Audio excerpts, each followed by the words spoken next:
The total is 50.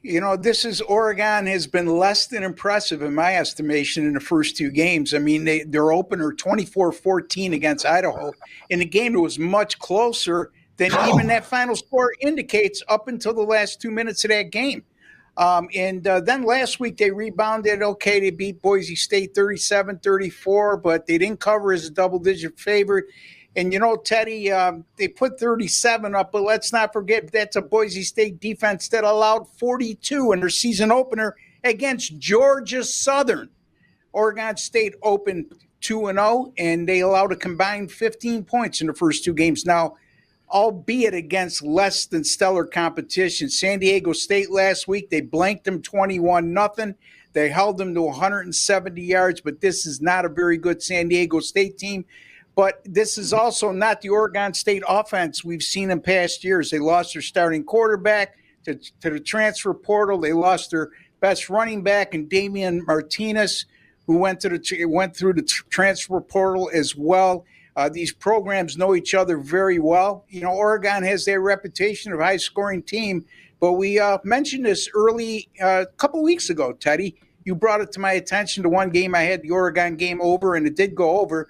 But you know what? They're 14-7 and 14-7 to the under in their last 21 games, and have only allowed 19.4 points per game while doing so.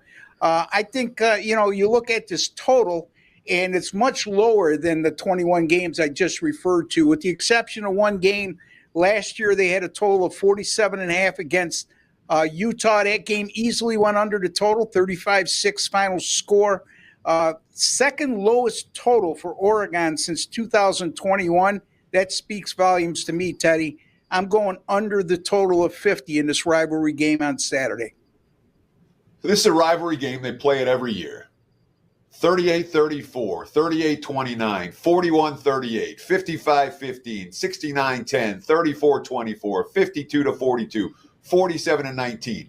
Now, last year was a low-scoring game, or a lower-scoring game, 31-7. But this series history is riddled with overs, high-scoring affairs. Now, usually it's not played in September.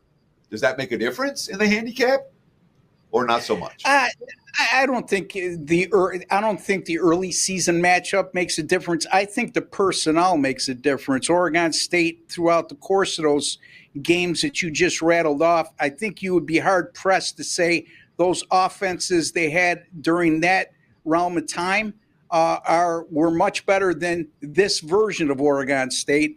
And Oregon, the first two games I watched them, Teddy, I mean, they only had 350 yards last week, despite the fact of scoring 37 points. And then the week before, they just couldn't finish drives. They had 24 points, but they had close to 500 yards of offense. So there's something not in sync on the Oregon offense, in my opinion, and especially against a team like Oregon State. They look to be the best defensive team that Oregon has faced thus far, even though we're only 3 games in. So, point well taken on the head-to-head matchups, but the personnel we're seeing, especially from Oregon State here, vastly different than what we've seen in years past. We've spoke about it. It's $5 Tuesday over at Wager Talk. What do you have going for the clients? Yeah, I got a winning total in the Phillies and the Rays game tonight for $5. And folks, if you've been following me since I've been with Wager Talk / Sports Memo, I've been making an absolute killing over the last year with my totals plays in all sports. A profit of $6,378 since August 4th of last year on all totals. Major League Baseball totals run 19-13 right now. So, cash in. I mean, $5, folks. $5. That's all. Spend a little to make a lot.